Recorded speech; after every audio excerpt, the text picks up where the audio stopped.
Man, damn, bro. Blowing my shit up. Man. I'm about to cut this nigga shit, man. Shit, I got my haircut. Shit, feeling like a new man with this haircut. Looking good. What the fuck? Well, nigga, I ain't paying for this haircut at all. I just got my. I mean, wouldn't he? You want to pay for you're so happy with the haircut, you have no reason not to pay the barber. That's the part I don't get. Hello beats yesterday. Let's listen through what we made yesterday. God damn, y'all see this folder? Damn, bro. I also didn't shower, and also let's see how many steps we got yesterday. Okay, so here was today. About 3K, you know, I went to the gym this morning. This is how I made this many beats. Something's gotta give somewhere. So let's hear some of the shit I made.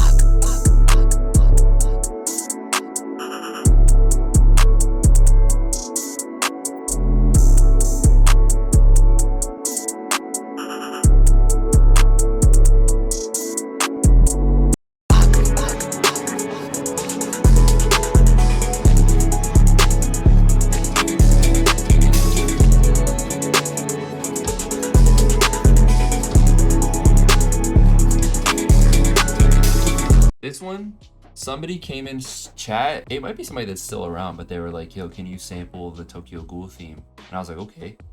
And I fiddled with it. This shit took like 3 hours to try every possible pitch, every tempo, the way the vocals are processed, because the vocals are so like weird. They just hit weird notes, so it sounds like it's too sharp or, you know, incorrect.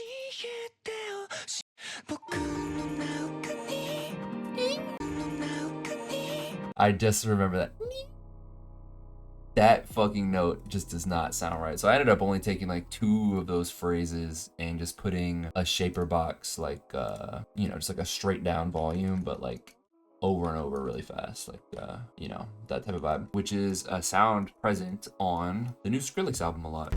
What's the one that has this? Yeah, I think so. Yes, listen to the vocals. Listen to the vocals.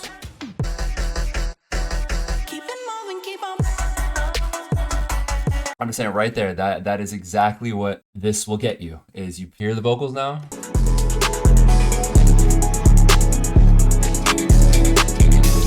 Let's break this down. I'm actually, upon revisiting, I'm actually very happy with how this came out, because some of my favorite beats are like that, where you just spend forever in the trenches of different ideas and it takes a while to come together. So then we just got the Tokyo Ghoul theme.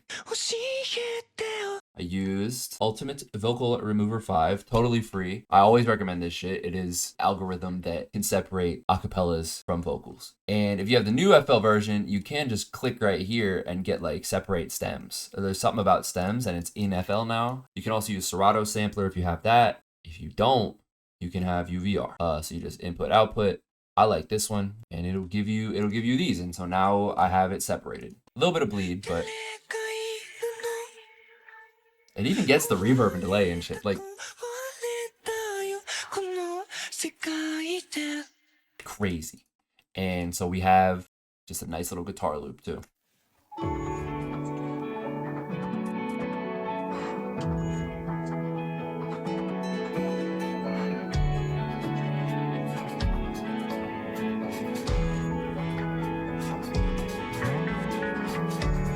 Y'all hear that bass? So good. I'm so glad that's present. I didn't do anything too crazy. I mean, clearly that's a little more difficult to make everything stay cohesive. So I pretty much deleted everything that wasn't this first intro section. This is the first layer we have. I slowed it down a little bit. I mean, you can see it used to be a bit faster. So we've just stretched it to be 128 and pitched down 1 and reversed an 8-bar guitar loop.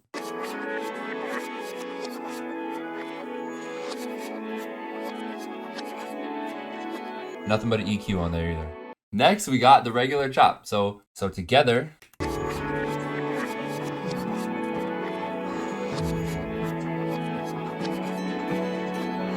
All right, after that, we got this, which is half-timed. So we got the reversed melody, just half-timed to shit.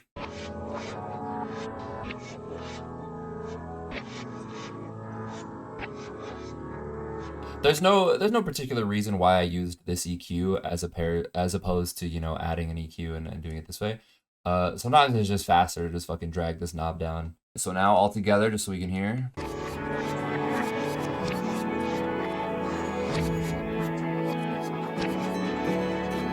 I think the halftime layer just adds a bit of fullness. And then we got, I don't know how I got so lucky just finding this Synology preset. I remember finding this on the spot and being like, wow, this sounds perfect. Or I guess I've saved it as 3 stars, so the odds were in my favor. But I always, whenever a VST has the ability to mark sounds, I always think you should do it. If the VST you're using doesn't have something like this, then I always find a way to save the preset. So if I couldn't just mark this, I would have to figure out some sort of way to export this as a preset. Every VST, there's some sort of way. And if there's not, brother, you gotta bust open a fucking notepad. And I have this. Why make a fake example? I have, yeah. What I advise to do on stream is because I've learned to do it myself and it works for me. So these are some of my favorite presets. It's important to build your own library of shit that you like. Because luckily this was in here and it fits fucking perfect. And I just fucking eyeballed these chords, but let's hear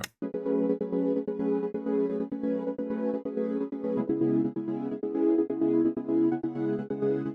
Now we're fucking cooking.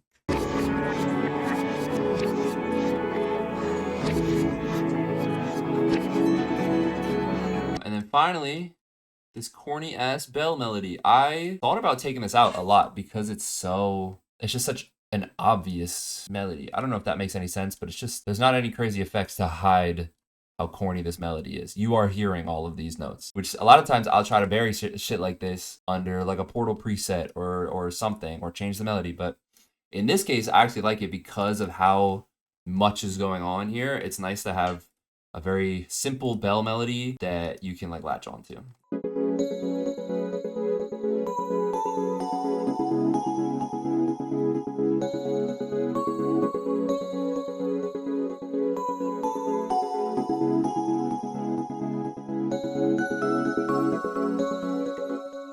Very, very simple. Now, my favorite part of that is this repeating note, especially when it repeats here and these 2 notes. This is a concept that I think about a lot. I love having just one single repeating note. Like an example, Lil Demon by Future.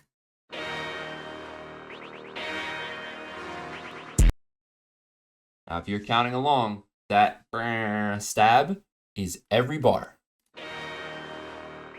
Every bar. You don't need to get custom sometimes. Sometimes it's just good to have a repeating ass element, and that's what the bells do. So that's the foundation of the melody, I would say. Let's move on to the vocal chops. These were the hardest things to figure out. You'll see I have 3 like different versions. Finally, I ended up just looping this one section. Oh, before we move on, are there any crazy effects? Okay, yeah. Let me go over this first. The bell just has a little bit of digitalis turned down, pixelated preset, and some delay. So without that,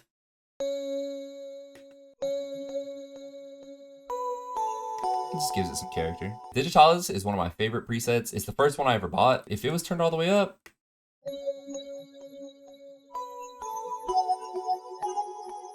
that might be a little much. So there's nothing wrong with just mixing the dry signal back in. That's something we love doing. Let's hear how I initially chopped the vocals, and let's hear them dry. I know there's no presets on this, right? Yeah, that's not even on a fucking mixer track, bro. I didn't even cut out the lows there. That's not good. This was, I think, the first way I decided to chop the vocals up.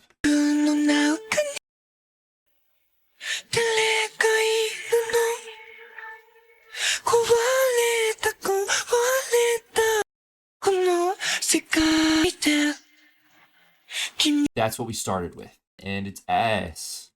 Get this shit out of here. This is my second attempt at a vocal chop for this beat.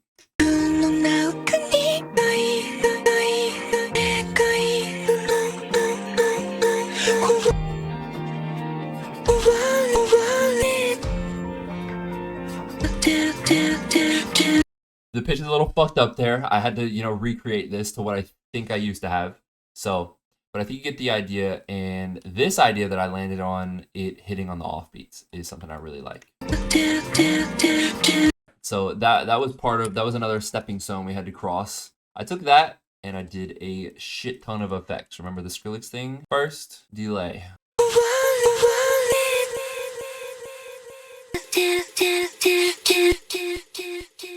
That is a lot of delay, by the way, like a lot. Next, the digitalis. A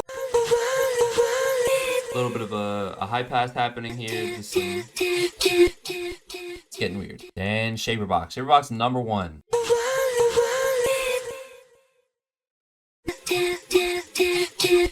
So we still have the crazy delay, but now it's controlled. The real shaper box, y'all see how fucking fast this is going? 1/16, just that straight line that I was talking about.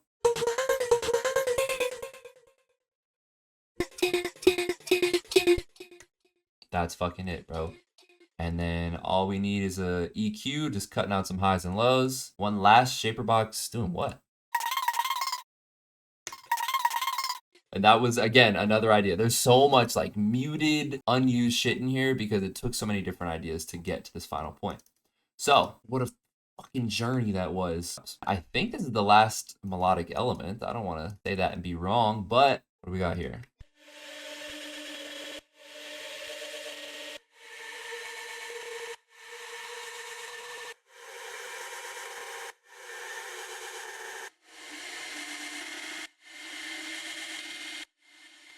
This is a technique I fucking love doing. Basically what this is doing is omnisphere blur. So you would take, I think this is just the vocals. I can't tell what this fucking used to be. You hit Control E and you hit this blur thing, but you use the omnisphere, or Edison, not omnisphere. So you would have, for example, my Xenology chords, blur them. It goes from having all these awesome transients to just being fucking mush.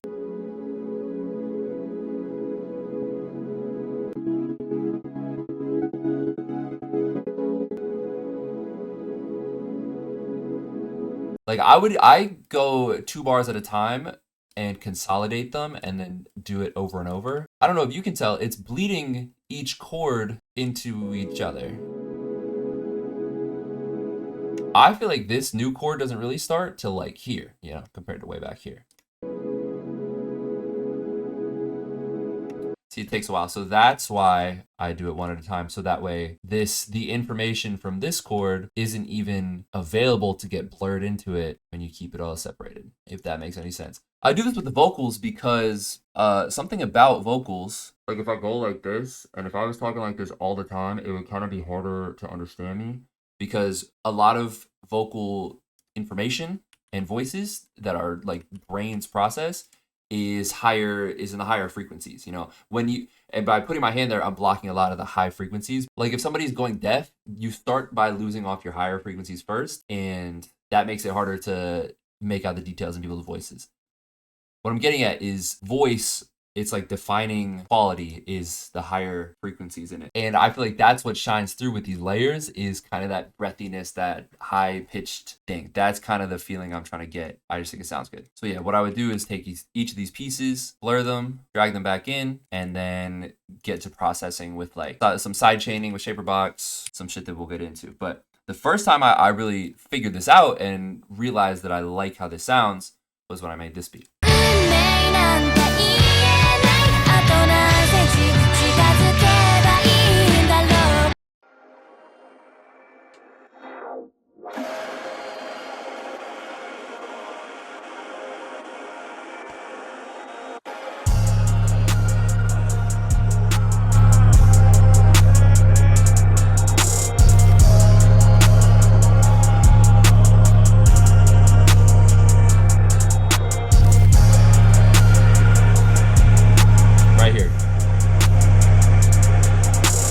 Making this beat really solidified that as like an idea in my toolkit, and that's what we did here with these vocals. I'm using again like a halfway done digitalis, same pixelated preset.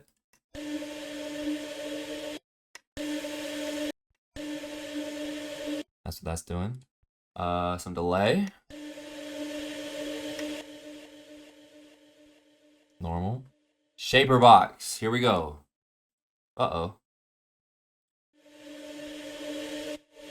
It is. It's sidechaining. All right. So maybe we don't get the best visuals, but it's just sidechaining this, which is making it dip at the beginning of every bar.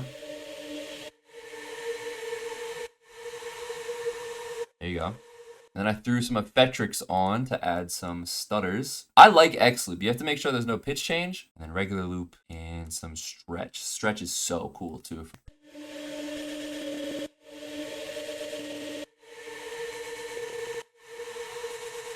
There we go. And then just an EQ, just getting rid of lows, ducking the highs a little bit. This adds a lot of like breathiness. It worked out pretty good. We've gone over all the individual elements. Let's listen to the melody in full now.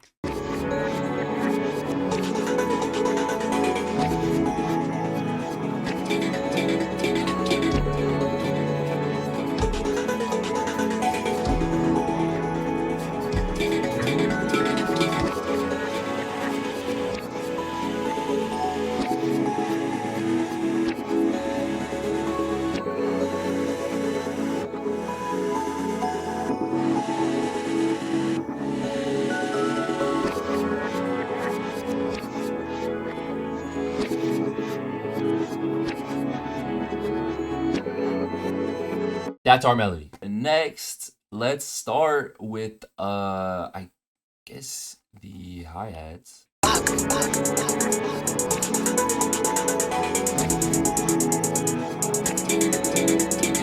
Pretty simple. And then we got an open hat playing every bar. I love when this happens. Or when this happens. Like, I don't choose to do it.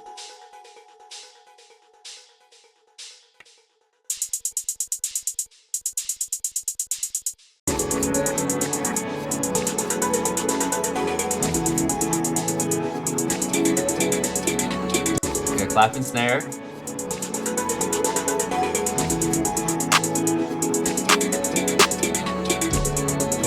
Got another open hat at the end of every 4 bars.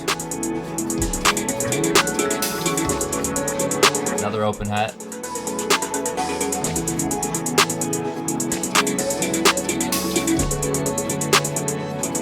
See, we're getting there, we're getting there.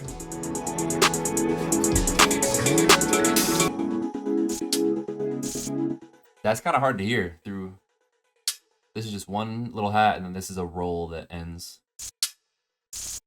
In case you haven't seen this before, basically these are, you know, this one's a lot closer than this one, and I just set the hi-hat roll to be cut self, like you would in 808, and then you can place a silenced note next to it, put it on a different note, so it's easy to select all your stops if you want to slightly adjust them all at once. And this way I can choose when the roll ends.